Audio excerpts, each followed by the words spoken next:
Ladies and gentlemen, welcome back to the Ground and Pound podcast, the show where, as always, we're hitting you with them elbows of knowledge.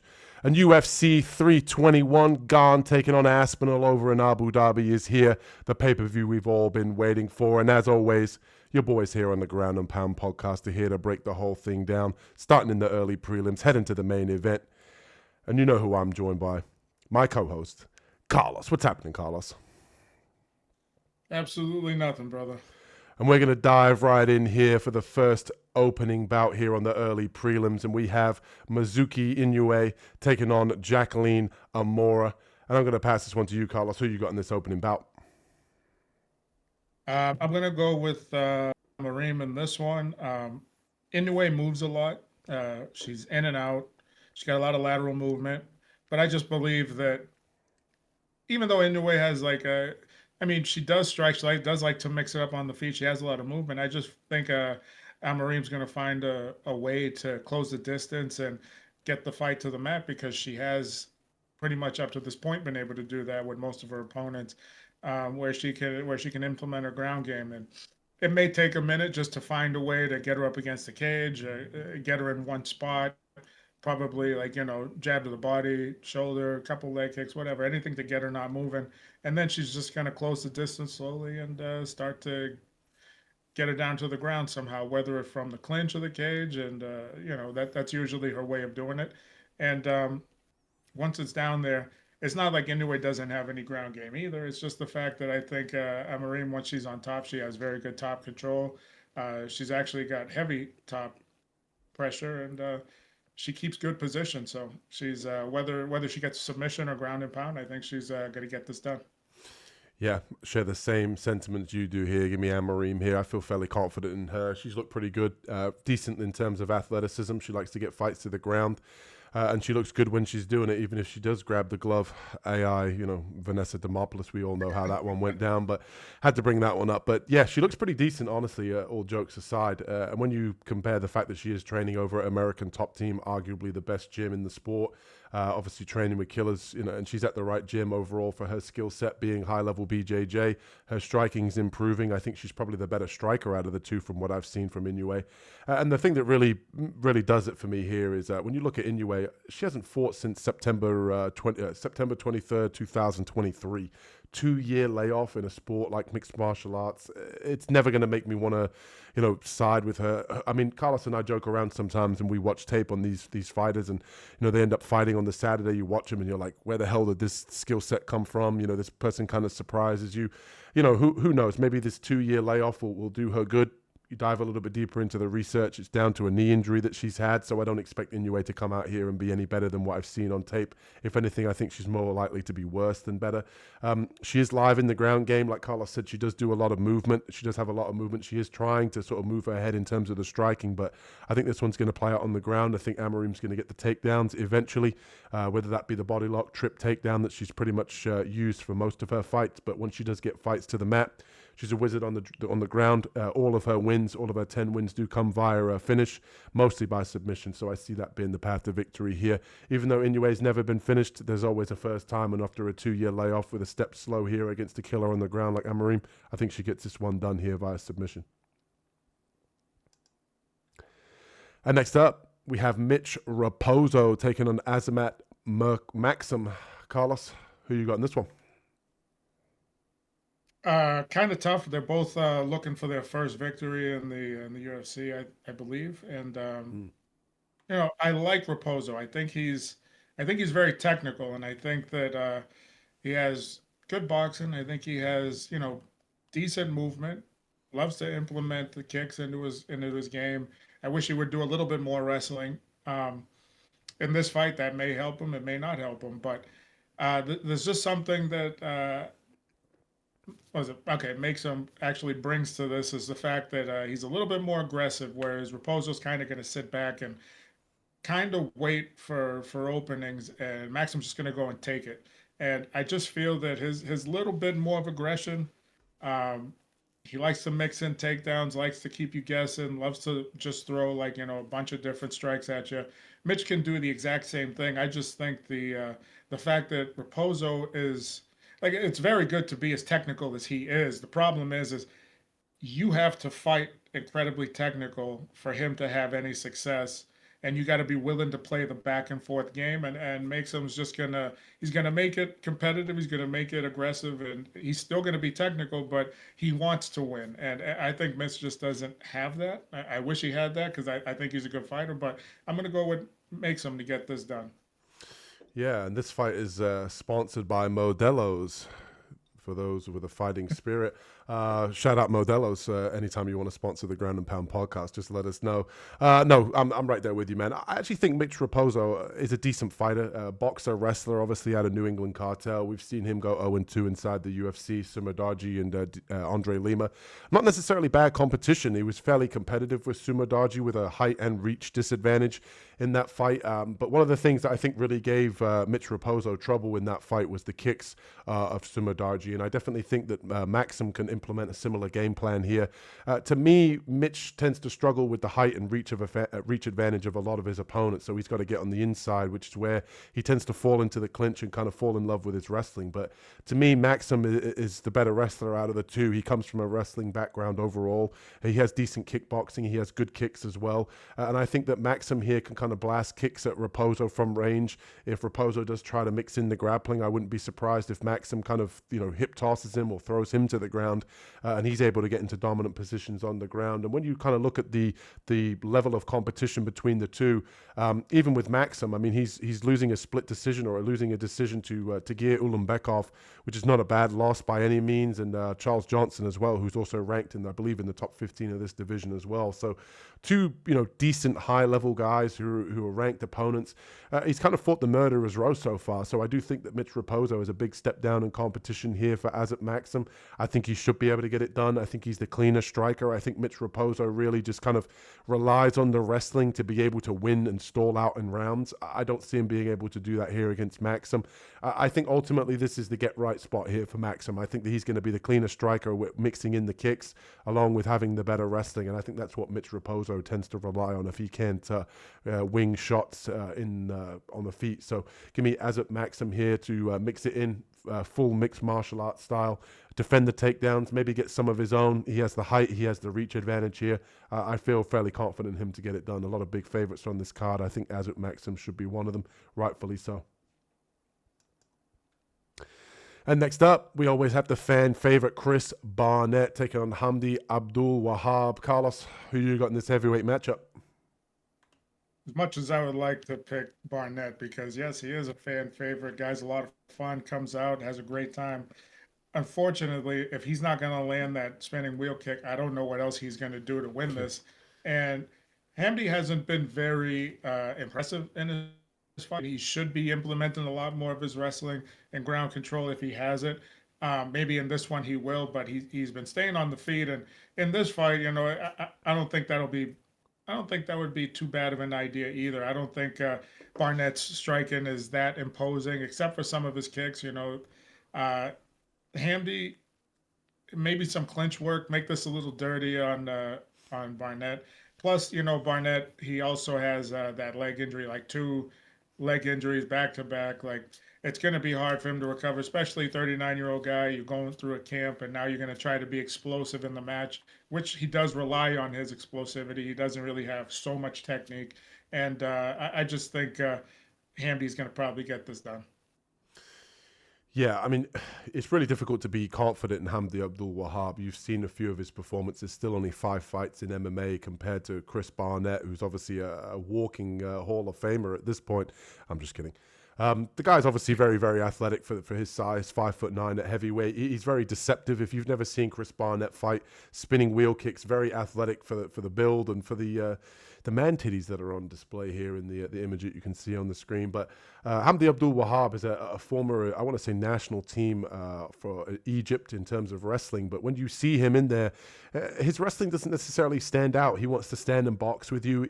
He tends to gas in fights. He's maybe only got a round and a half of cardio before he tends to slow down.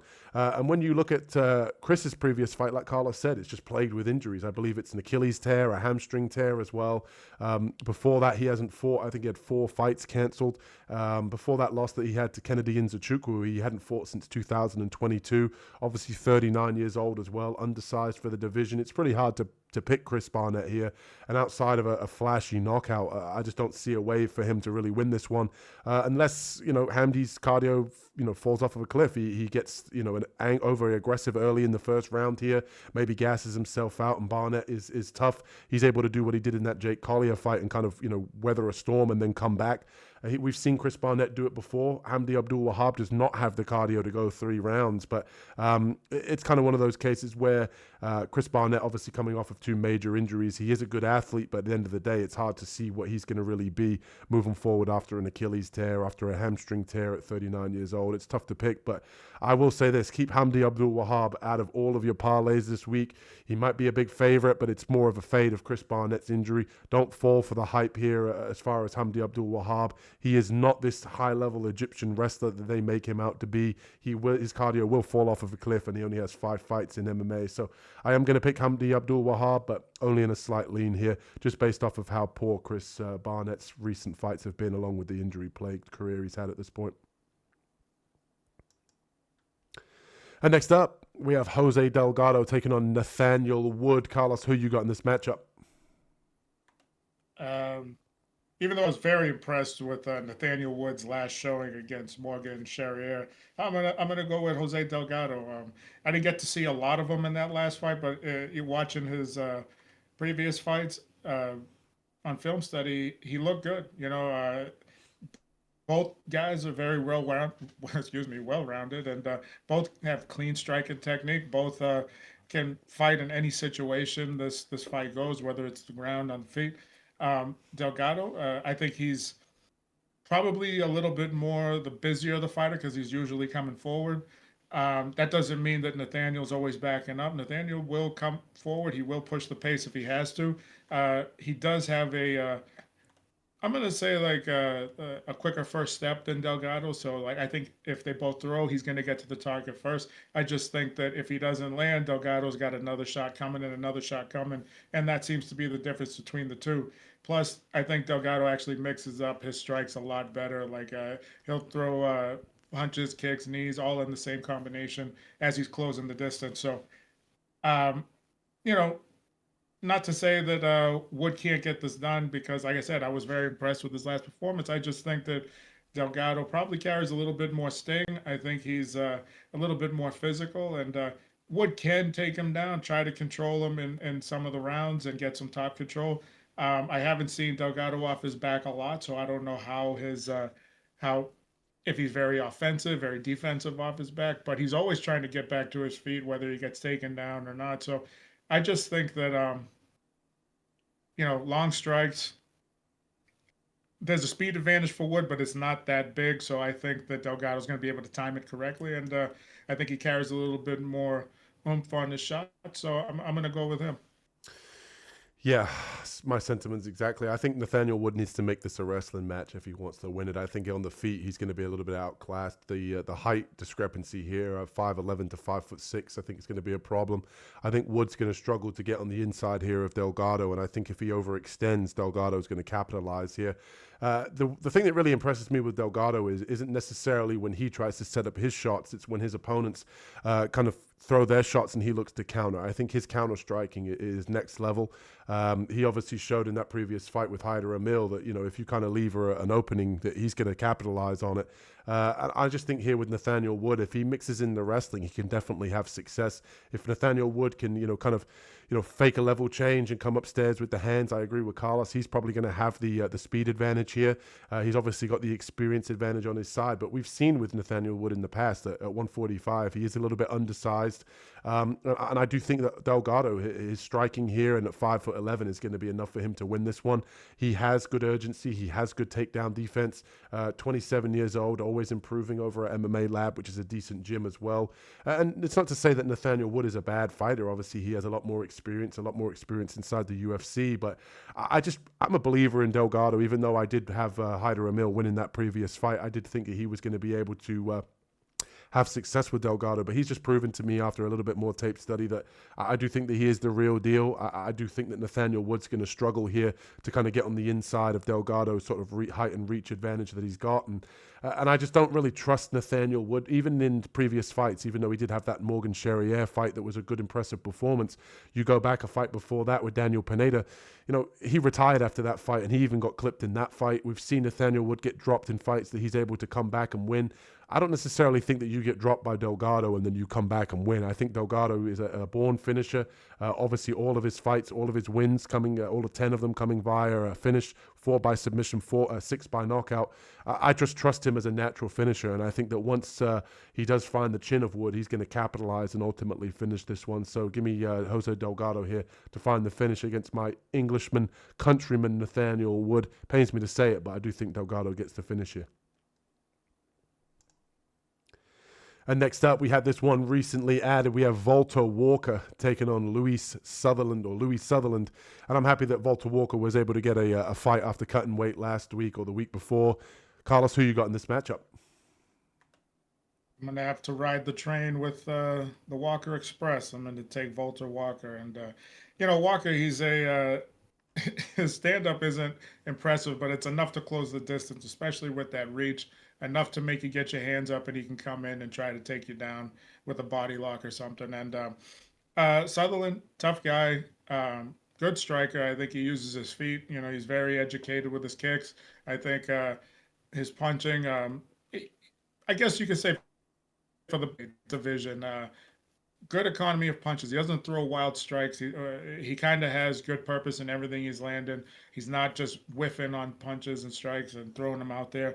The only thing I think is that he's going to have to hurt Walker, and I just don't know if he's the type of guy to be able to do that with one shot. And a lot of times you see his fights, he's either wearing on you with some ground and pound as he gets you down, and he's ripping those legs, trying to get you off balance, trying to bruise you up, so that you're worried about that. And then he's throwing some punches in combination, and he's landing some elbows, and then he's getting you out of there. But other than that, he's not really that guy that's going to jar you with one shot. He's not the guy that's going to change the fight with one shot. But this is MMA, and those gloves are small, and that can happen. But I just see Walker being able to constantly press him, get him up the cage, and taking him down.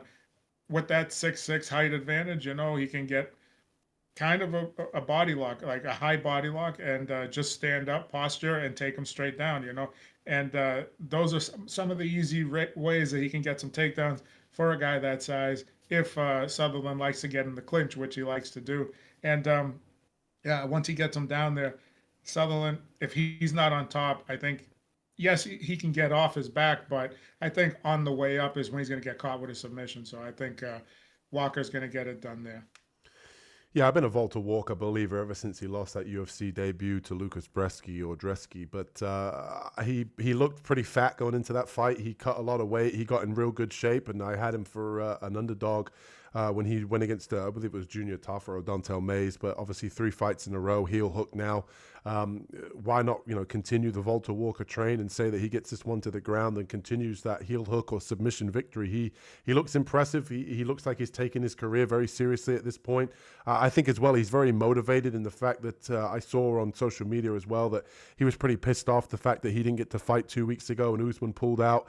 And he's looked impressive. Like the guy, if you look at a before and after picture from his opening UFC bout to now, the guy is shredded in comparison. And obviously, he's on the right side of he's not, the guy's 27 years old, which is still very young, very, very young for heavyweight. 6'6" frame. He's got good grappling. The guy's getting finishes inside the heavyweight division. And now you're talking about a short notice replacement in Sutherland that's not fought in the UFC. Obviously, Walker as well is training with some of the more higher level guys. Sutherland's not necessarily a big gym. Obviously, Sutherland has fought over in the PFL, and like Carlos mentioned, he has some finishes on his record. But again, lower level guys. He's not doing it against the best of the best here in the UFC. He does like to mix in takedowns, and I said to Carlos before we started recording that I worry that Sutherland at some point shoots in for a sloppy takedown and Walker just subs him. I think if this one plays out on the feet, Walker at some point is going to be able to get this fight to the ground. I don't think that Sutherland's got that kind of one-hitter quitter that's going to be able to back Walker up and get him worried about the power. I know this is heavyweight, but like Carlos said, when you watch the tape on Sutherland, it is more of a volume kind of finishing, getting in your face with, you know, multiple combinations that are kind of finishing fights. He's not hitting you with one punch and dropping you, but a lot of the fights that I see with Sutherland, he likes to mix in wrestling. His one standout loss, he did get out-grappled and out-wrestled, so the path to victory is right there for an even higher-level grappler in Valter Walker. I feel confident in him this week. I think he gets another victory here, whether it's heel hook or not. I think he finds the finish on the ground like he's been doing. I'm going to say first round as well, so give me Valter Walker here to get this one done inside the distance. And next up, we have Matheus Camilo taking on Al-Selwady. Carlos, who you got in this matchup? I went with Matheus Camilo in this one. I think it's a very evenly matched fight. Al-Selwady poses a threat to Camilo with his movement. He could strike. He can actually score takedowns off his movement as well. He can actually attack you while he's moving, whereas Camilo actually just doesn't want you to stand in one spot, but he wants you to sit there a little bit more because he likes to plant his feet and dig into the mat when he's throwing his shots. Camilo would prefer his opponent to move forward, but Al-Selwady's all over the place, and that in itself makes me think that maybe Al-Selwady's probably going to be the guy to get this done if it goes to a decision, because he's going to look busy. He's going to be pressing Camilo up against the cage. He's going to be trying to, implement some striking in the clinch. He's going to look for some takedowns. But I just feel that when you watch his fight, Camilo, at some point, Al-Selwady, not that he gets tired, but he does slow down just a little bit, and his head being in one spot, I could just see Camilo landing one shot and getting him out of there, or a combination of shots after he puts him on Queer Street to get him done. Not to say that Al-Selwady can't, I don't know, not to say that he can't defensively stay sharp. You can just see that little lapse in focus, and when that happens, then he starts to get tagged. So either way, I'm going to go with Camilo. I think he wants to finish the fight. He wants to come forward. He likes to be physical. He wants to body you. And even if it goes to the ground, he's looking for submissions off his back as well. So he's very dangerous there as well. I'm going to go with Camilo. Yeah, I see this fight pretty similar to you. I think this fight either plays out one of two ways. I think either Camilo finds the knockout or I think Al-Selwady finds the submission. That's pretty much how I see it. When you look at Camilo, all of his losses coming via submission, which is why I did pick Gabe Green in that previous fight. But I even have to admit that I picked Gabe Green in Camilo's previous fight. But Camilo looked good in the opening rounds. He had, I believe it was a triangle that looked like a oh shit moment there for Gabe Green. He was able to fight that off and ultimately come back in that fight. Camilo is a hard-hitting Brazilian, Muay Thai style. He definitely doesn't throw combinations, but when he hits you, you definitely feel it.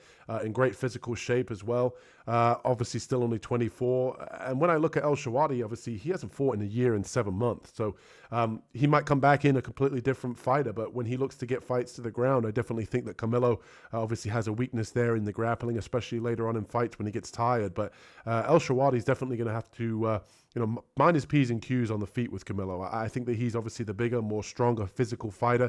Hits definitely harder out of the two. And again, Al-Selwady's been knocked out in all 4 of his losses, so I don't necessarily trust the chin here, despite the long layoff as well. And obviously that fight that we saw with him against Roger Boyev, I'm not pretty sure I'm butchering that name. In that fight, he did get knocked out in the 3rd round. He had a good showing. He was able to, kind of mix in some takedowns, but he didn't get a lot of them. And when you kind of look, he fights on the feet, and it's a little bit more volume than power. I just worry that he's going to get caught on the feet at some point here. He might be able to land more strikes, but I do believe that Camilo's going to have a moment here where he's going to put Al-Selwady on Queer Street. I think that the power is on the side of the Brazilian, and I think if the fight hits the mat, I do think that he's more than capable of kind of defending enough, especially early in the fight. I think later on, if this fight hits the 3rd round and we see them both, hit the mat, I do think that Selwady will probably find the submission. But I think that he's going to have to weather a storm in the first 2 rounds here against Camilo, and I don't think that he's going to weather it. So give me Matheus Camilo here to find the knockout, and hopefully in the first 2 rounds here, just based on his power, based on what I've seen on tape, I do think that he's going to get the victory here with the knockout. And next up, I think arguably this is the closest fight on the card. I'm not too sure about this one. We have Matheus Rebecki taking on Ludovit Klein. Carlos, who you got in this matchup? I feel like same thing with Klein. Klein is one of those guys who's got everything. You know, he's got the striking, he's got the grappling, he's got the submissions. But I'm going to go with Rebecki in this one because I think, like Gamrot, he can scramble very well. I think his grappling is very high level as well. He doesn't use it as much like his submission game, but he does good enough to stay out of trouble.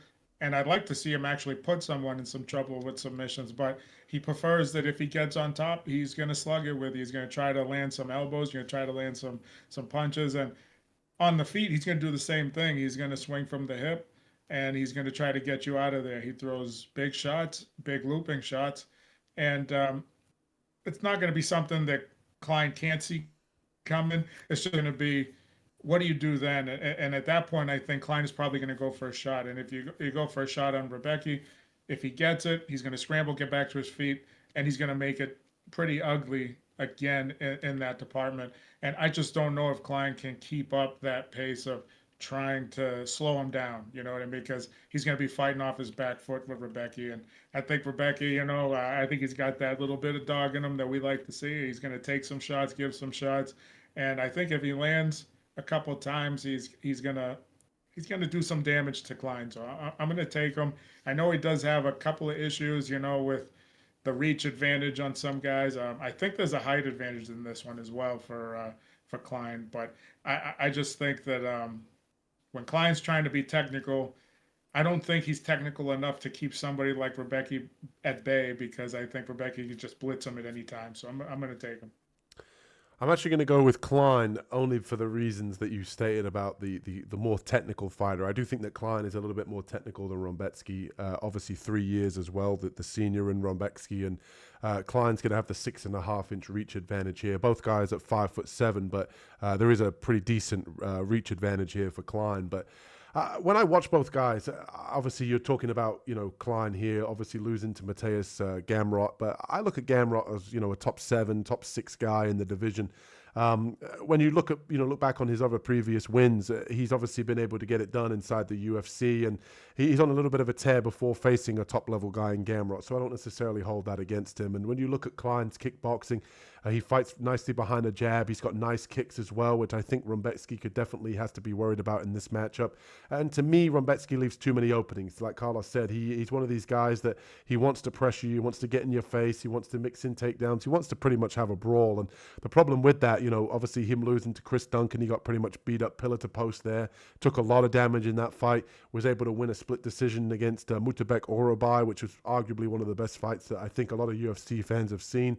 Lost to Diego Ferreira as well, took a good amount of damage in that fight, and obviously winning against Roosevelt Roberts. But how credentialed or how good is that win realistically? So taking a lot of damage in a lot of short period of time here. I think Ludovit Klein, obviously being a little bit younger, the reach advantage, a little bit more technical. I think he can find the openings. If he wants to mix in his own takedowns, I think that he can do that as well. But I'd like to see the highlight here, or Mr. Highlight, keep this one on the feet, be a little bit more technical, look to counter strike. And I just think that Rebecki at this point, I think he leaves a little bit too much to be desired in terms of the defense. He kind of throws that to the wolves and just wants to get in there and slug it out, and I think that Klein can capitalize on that. But I do think this is an even matchup. I think both guys could wrestle, both guys can strike. It just comes down to who can implement their game plan on the night.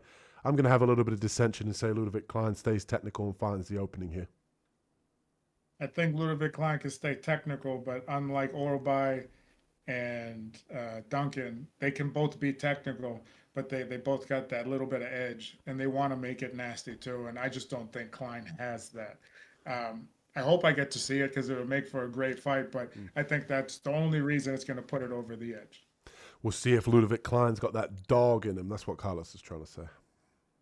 That's correct. Well, he might have to drink his Modelo's because it's brewed for those with a fighting spirit. And next up, we have Ikram Aliskerov taking on Yong Park. Carlos, you going with the Iron Turtle, or does the Russian get it done? I'd love to go with the Iron Turtle, man. I love the name, but I just think he has good boxing, And when I say good boxing, he has like a very solid jab. It's not like every aspect of his boxing is great, He's got a heavy jab. He can touch his opponent pretty good. He can actually do a lot of damage just with his jab. But I also feel that they're both credentialed grapplers. They're both good wrestlers. I just think that Aliskerov, I'm going to give him the edge on it. Why? I think he's a little bit more athletic of the two. I think in a scramble, I'll take Aliskerov over Park. And I just feel that Park will, once he gets on the bottom, if it gets to that point, he's going to stay on the bottom. He's going to kind of play that a little bit. And I think that's going to leave a little bit more, of an edge just based on control for Aliskerov. But on the feet, I actually think that Park is going to do a little bit more damage, just, like I said, just with that jab. But he's got to watch out because Aliskerov is, his striking isn't great. Like it's not the most technical, but it's unpredictable. He'll come with a flying knee. You know what I mean? He'll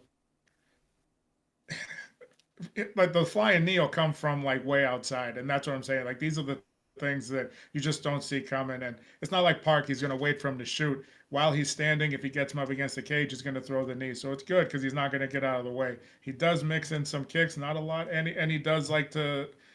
He throws in bunches, but they're not like, refined combinations or anything. But he throws with enough power on everything to try to get the fight done. And I just think that Park, in that case, is just going to be very defensive. So with that said, I'm going to take Aliskerov. I just think that the pressure is going to probably force Park to not get hurt and be a little bit more defensive, maybe a little bit less output. Yeah, I do love the Iron Turtle, man. Great nickname. Always down for a scrap as well. He's been in some good ones recently, but I got to go with Aliskerov here as well. I think this is volume versus power here, and I think that Park's volume is going to be difficult because I think the second that he tastes the forward pressure and the kind of in-your-face style and the heavy hands here of Aliskerov, I think the output's going to go down, and he can't fall back on the wrestling here, which we've seen a lot of his fights. When he wants to mix things in, he's pretty much a boxer wrestler. When the boxing's not going his way, he mixes in takedowns. When the boxing is going his way, he'll still mix in takedowns, but he's got high output. He's got good cardio. He's always a fan favorite. If you've never seen this guy fight, this might be the one where he gets knocked out, if I'm being honest. Maybe the shell of the turtle cracks in this one. Aliskerov does have power. He can crack. We obviously saw him knock out Andre Muniz. And the thing with Aliskerov as well is I think that he's the better wrestler in this matchup as well. So if this fight wants to play out on the feet, Aliskerov's got the power. I think he just needs to touch Park, and he will obviously drop him.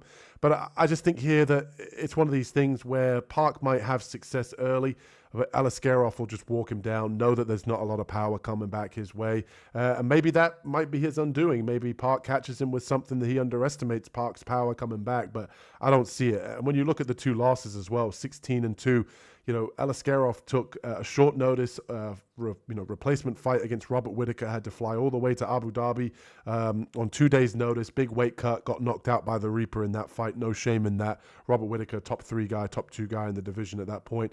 And his other loss, Hamzat Chimaev, the current champion here at 185. So when you look at that, it pretty much spells recipe for disaster here for Jung Young Park. Give me Ikram Aliskerov. He either finds the knockout or he butchers Park for 3 rounds, but I just don't see a way that Park can really win this one. He can't fall back on the wrestling, and I think the volume is not going to be enough.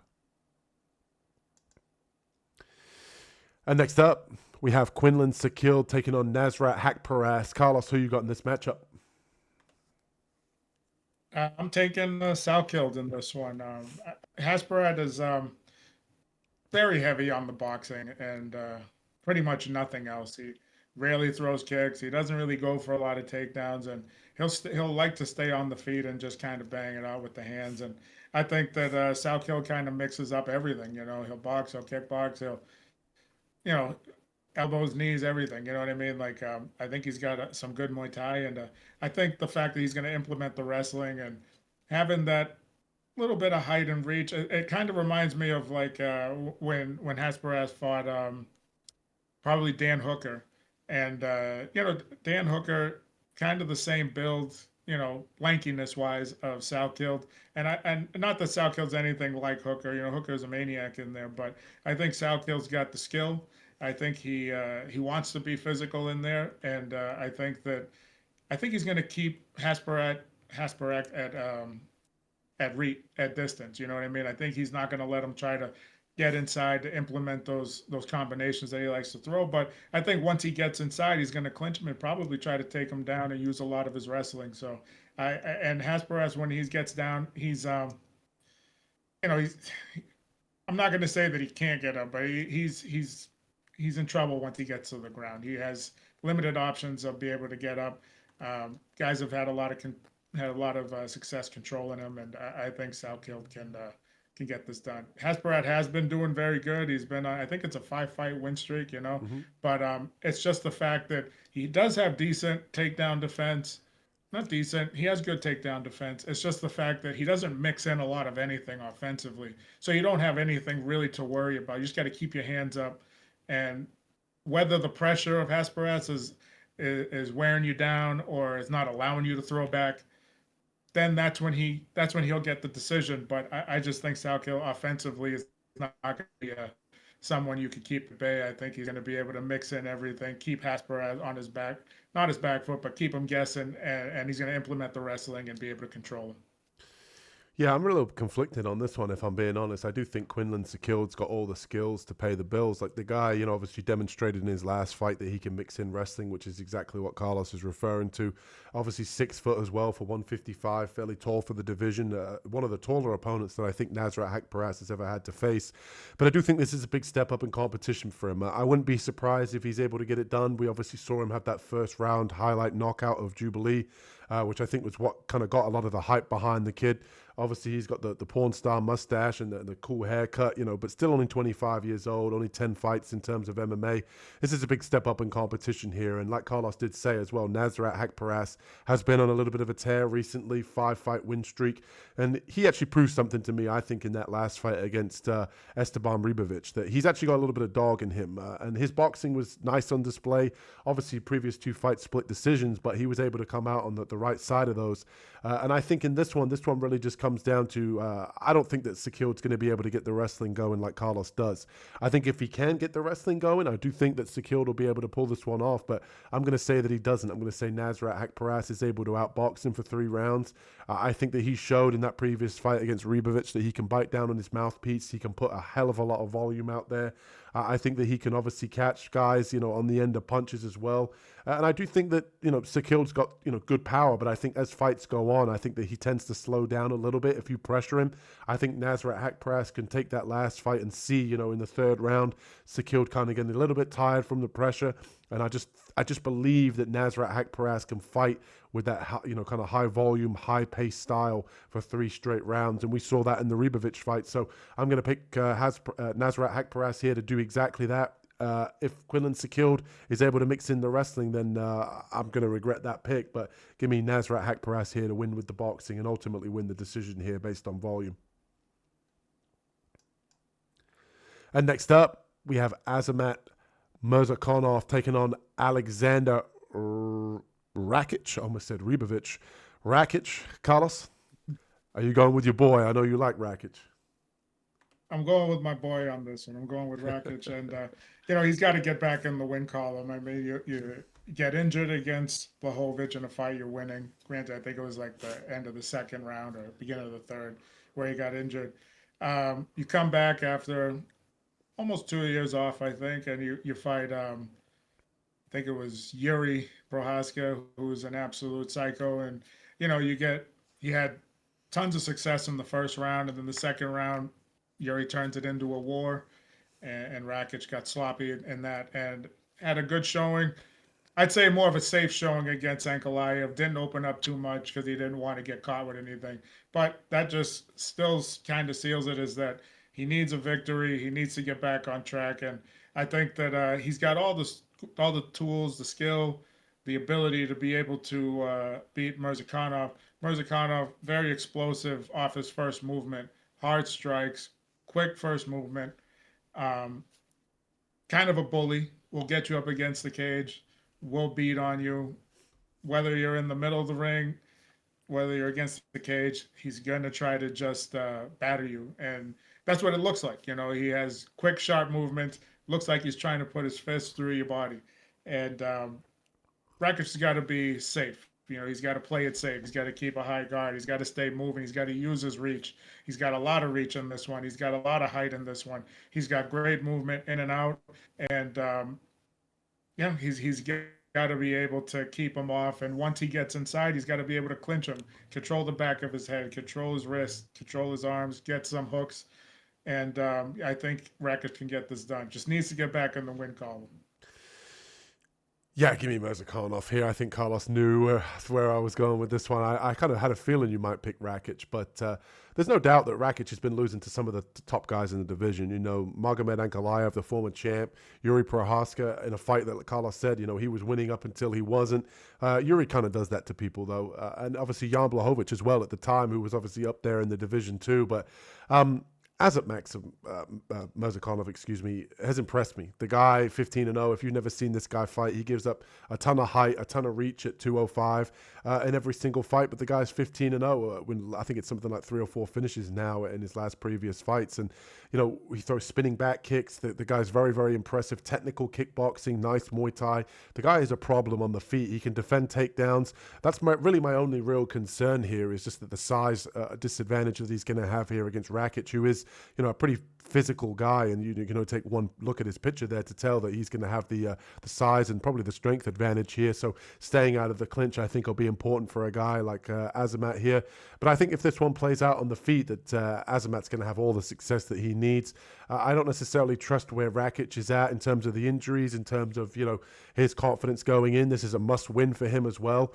And even if you look at the one of the things I did want to point out is even if you go back and look at Rakic's previous wins before that 3 losses I mentioned, you know, he's got Thiago Santos, who's now not in the UFC, on a big decline. Anthony Smith, you know, these aren't, you know, high-level victories that he's having. He's, you know, losing to, excuse me, he's losing to, you know, the best of the best, don't get me wrong, but he's also only beating the you know, kind of the worst of the worst. So to me, I look at this fight, how it plays out is that it's going to be mostly a kickboxing match, and I think that Azamat is definitely a finisher, definitely a problem. He's got spinning back fists, spinning back kicks. I just trust him here on the feet a little bit more. And for those that are saying, okay, well, you know, he's got the height and reach disadvantage here, he has a height and reach disadvantage in pretty much every single fight that he has here at 205. So he knows how to work range, and I don't think that's going to be a problem for him here. So give me Murzakanov here to get this one done. I don't trust Rakic, but it's a must-win for him. Sometimes fighters that are desperate end up pulling it out, but I don't see it happening here. Maybe I'm a hater, Carlos. Maybe I'm a hater. I think you are. I think I am, and I'm about to prove it even more here. We've got Jolton Almeida taking on Alexander Volkov, and I'm going to let you take this one first before I go on my hater rant. All right, I guess you can call this a hater rant right now because, like, I'm going to go with Volkov because number one, I kind of don't want to see Almeida snuggle anybody else, whether he can or not snuggle you for 3 rounds. I just don't want to see it. I think Volkov, once it gets to round 2, I feel that they're gonna be sweaty. Volkov can be a little bit more physical, probably get off first, and I think that's when he'll start to implement it. If it doesn't get finished by submission, which I don't think he's going to get submitted in the first. And once that starts happening, I think you're going to see those kicks to the body, ripping the leg a little bit, throwing that long jab. And I don't know if Almeida's got anything he could do besides throw a couple of wild, you know, schoolyard haymakers with his eyes closed and try to knock out Volkov because he just doesn't have that ability on the feet. I just think Volkov has got to survive when Almeida's fresh in the first round because he's going to use a very physical takedown. He's going to do like a high crotch, get him up in the air, try to dump him, and then get on top of him. Volkov's going to have to stay safe, wrist control, grab some underhooks, some overhooks. I mean, he's going to have to, you know, buck a lot off the bottom just to keep, you know, attack the base, just to keep Almeida, like, you know, worried about balance and control. And I think towards the second round, Volkov can actually start to let some of those hammers go. And Volkov, there's nothing wrong with him. I like him. I think he's okay, you know, as a fighter. You know, he's one of those guys I'm going to bring my lunch pail to work, but he can be rocked. I just don't think Almeida's the type of guy that's going to rock him in this fight. And I think that Volkov's just, I mean, he's a giant in there with Almeida. Almeida's a strong guy, and he's taken tons of fighters and picked them up. And them. I just once you do that to Volkov, try to do it again while you're a little gassed, a little tired. I don't think you're going to be able to do it, and I think that's when he's going to start implementing his plan. So I'm going to go with Volkov to get it done. Amen. Except I'm going to say it a little bit differently. Fuck Jailton Almeida and fuck the judges that gave Cyril Gahn that victory over Volkov. Volkov won that fight. This card should be UFC 321. Volkov taking on Aspinall 2. That's what this fight card should be. The way I see this fight playing out is pretty similar to how Carlos said. Obviously, both guys up there for their age in terms of heavyweight as well. But Volkov's a much technical kickboxer. Obviously, a lot more experience as well. And I think he's been pretty much improving. You saw that fight with Cyril Gahn that, he was able to hang with Gahn, obviously a little bit step slow in terms of the speed. But when you look at Almeida, the guy's striking is pretty much zero. The Dagestanis say, his grappling is zero, brother. His striking is zero, brother. Realistically, Almeida's going to have to get this fight down to the ground early in round one while they're both dry and ultimately find the submission or the knock or the ground and pound victory here, which I don't see against a guy like Volkov. He's going to do a good job of defending the takedowns, and we see what happens when he hangs out in the clinch in that Curtis Blades fight. When he goes for the takedown, he tries to suck in the hips or go for the high crotch. He gets elbowed in the side of the head and folds like an absolute pancake, and I can see that happening here with Volkov. The leverage he can generate on his elbows here at 6'7", I could see that being a path to victory, pretty much a similar replica of the Curtis Blades fight. I think on the feet, he's much more technical, Volkov, and I believe he's a brown belt as well in the BJJ. I don't see Almeida just, passing his guard and, just having his way and just cutting through his guard like a knife through butter. I honestly think that Volkov's going to be able to at least stall on the ground and Almeida gets tired and, he's not going to be able to get the takedown in rounds 2 and 3. We've never really seen Almeida tested, and when we have, he's folded. I think Volkov gets this one done here. I feel good about him. I can't believe he's the underdog, and I like him this week. I think he's probably going to be in our best bets. Obviously, Almeida could prove us wrong, but even in that Spivak fight, Spivak was able to take him down and get him into a dominant position. What happens if Volkov's able to sweep him and get into a dominant position here at 6'7"? The leverage he can generate on some of his ground and pound. Alexander Volkov, man. Smash Almeida's face through the fucking cage, please. I hate this guy. And also, fuck Gahn as well, but we'll get to him in a minute. And next up, we have Umar Nurmagomedov taking on Mario Batista, another fan favorite in Mario Batista. Carlos, who you got in this one? I am going to go with Umar Nurmagomedov. I just don't think it's going to be as easy as I think it's going to be because Batista finds a way to make fights. Boring? I guess you could say ugly. I guess you could say ugly or boring, and it's always in his favor. You know what I mean? Like he's finding a way to win against guys are that are good. You know what I mean? He has been an underdog in a lot of them. Like what most people believed he should be getting beat in these last couple fights. And the fact is he's finding a way to win. Now against Umar, same thing. His stand up, good in the first round. Like I always say, it's very cosmetic. It looks good. It looks appealing. It looks entertaining. Spinning this, flying that, and the question mark kick. Everything looks pretty, but he has no way to set it up when he later on in the fight because he uses it in the first round, and if he hits you with it, then he hurts you with it. But he has no way to get you at an opening. You know what I mean? He can't create the opening. He can't create the I don't know. He just can't do it. He doesn't know how to set traps. He doesn't. That's not his game, and that's okay. He has striking enough to make you think that you have to be cautious coming forward, and then he's going to implement the ground game from there. It just makes me think Bautista's wrestling. How good is he going to be to get back to his feet? Because Umar is going to get him down, and can he defend against the submissions? Like I said, he's been finding ways to win against some of the top competition too. So maybe he's going to find a way to win here, but I don't see that happening. I feel pretty confident in Umar being able to get this done. That's a 3-round fight. Umar's not going to get gassed. And yeah, he's just going to push the pace and probably control Batista for most of this fight. So I'm going to go with Umar to get it done. Finally, revenge for Jose Aldo. Obviously, I don't expect this to be necessarily a finish for Nurmagomedov, but I just don't see how Mario Batista is able to do anything in this fight. I think on the feet, he's outclassed. I think that Nurmagomedov has the better kicks, the much more fluent striking.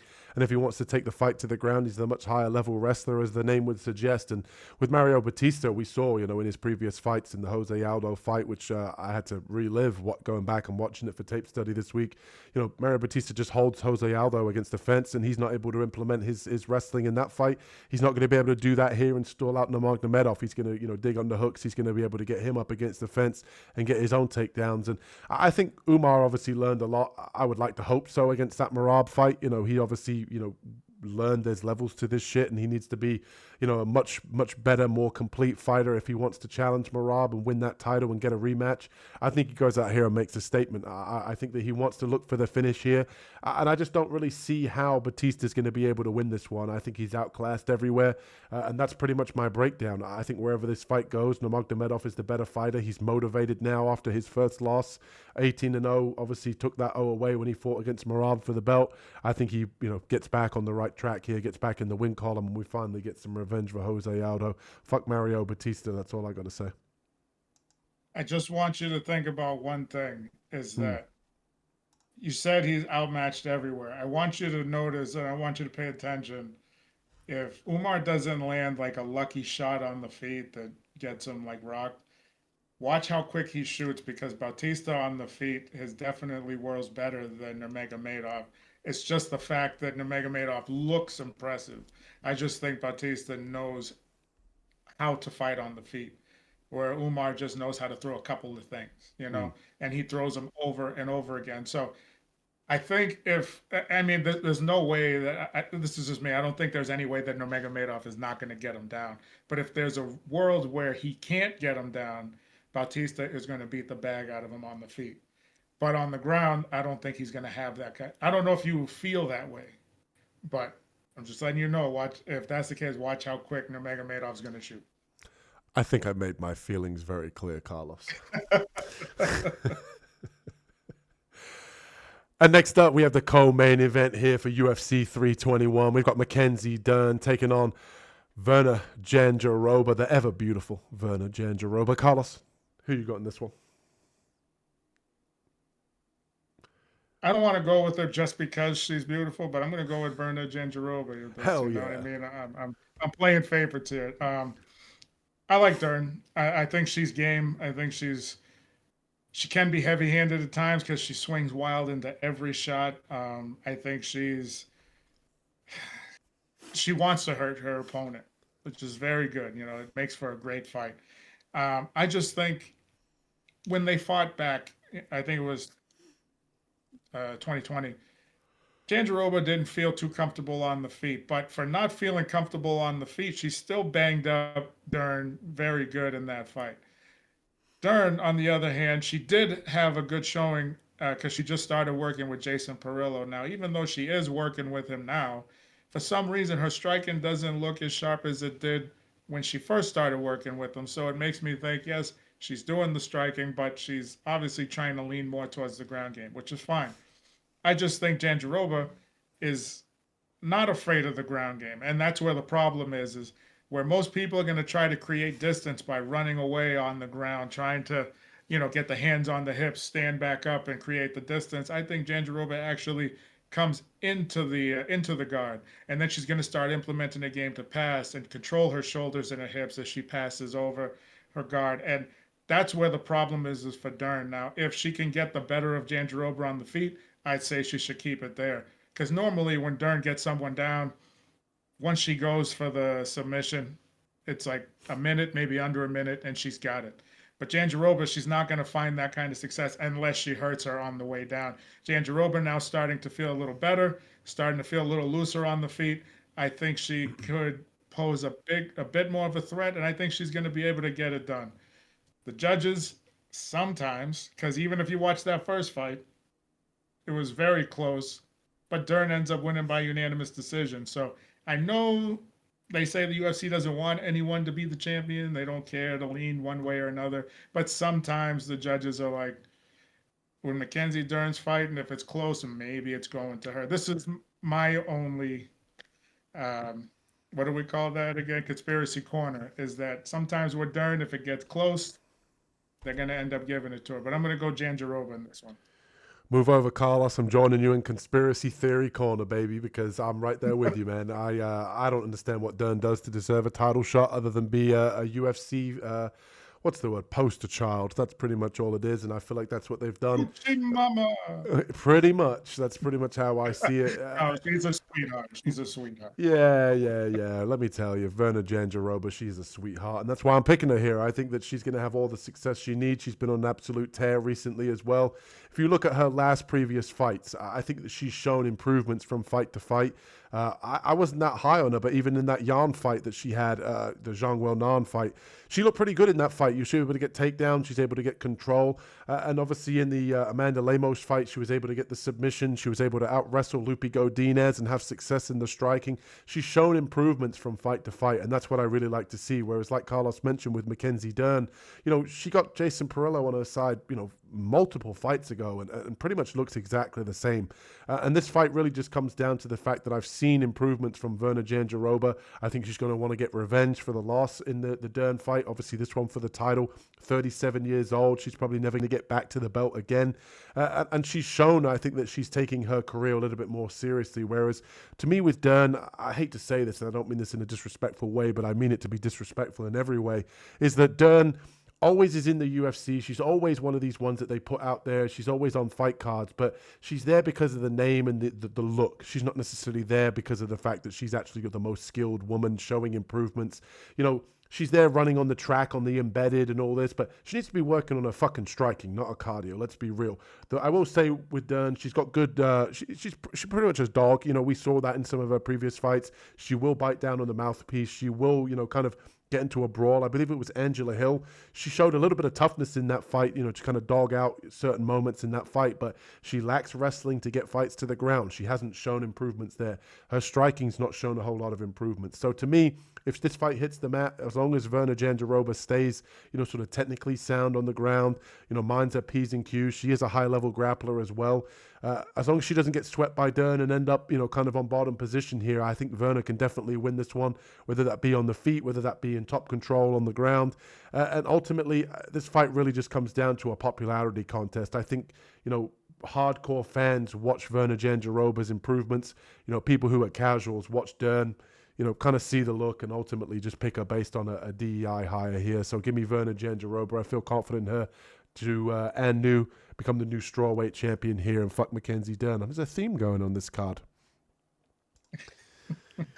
And that brings us to the main event here for UFC 321. We have the boy himself, Tom Aspinall, John Jones's daddy, taking on Cyril Gane. Carlos, who you got in the main event? Boy, this is a tough one. So, no, I'm going to go with Tom Aspinall here, okay? And my whole thing is I'm going to take him based on I think he can get this fight to the ground. I've been listening to the MMA media. They're saying Gane's working with I don't know which Olympic wrestling team, and they're having issues taking him down. He's an athletic guy. And if all you're doing is wrestling with the Olympic wrestling team, you're going to find a way to stay on your feet because he is an athlete. And that's what he's going to do. But what are you going to do when Aspinall tries to go for a takedown, and when you stop the takedown, he's going to knee you, he's going to punch you, he's going to elbow you. You're not doing that in your training camp with the wrestlers. You are just wrestling. So if it were just a wrestling match and Aspinall's goal was to take him down, then yeah, Gane can stop it. But he's going to implement more as he's taking you down. I think it's awesome that he's working on his takedown defense. I think it's great. But once he gets down there, Aspinall's going to be worlds above him in the jiu-jitsu area of this game. And striking-wise, I do feel that if Aspinall wants to stand with him, there's going to be a problem. Because, yes, he does train with some high-level guys. Yes, he trains with Verhoeven, and Verhoeven's one of the best kickboxers in the world. But Verhoeven does not move like Cyril Gane. And that's where the problem is going to be for Aspinall. So Aspinall trying to close the distance on a guy who's a natural mover and has been doing it for such a long time, stays long, stays on the ball of his feet.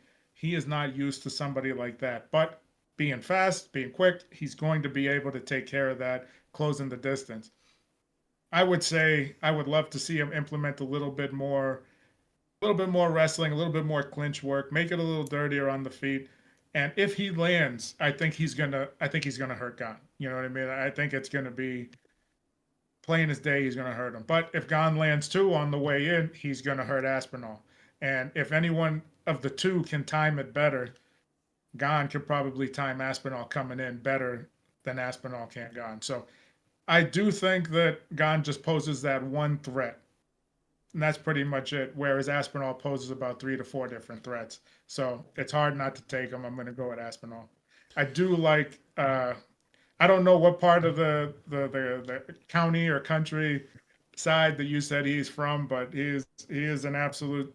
I hate to say it, he's an absolute sweetheart of a guy. You see him in interviews; he's such a nice person. I think it's great. Even this trash talking is polite. I got to go with Aspinall. Hello, John. Nothing against you personally, but I just think I could beat you in a fight.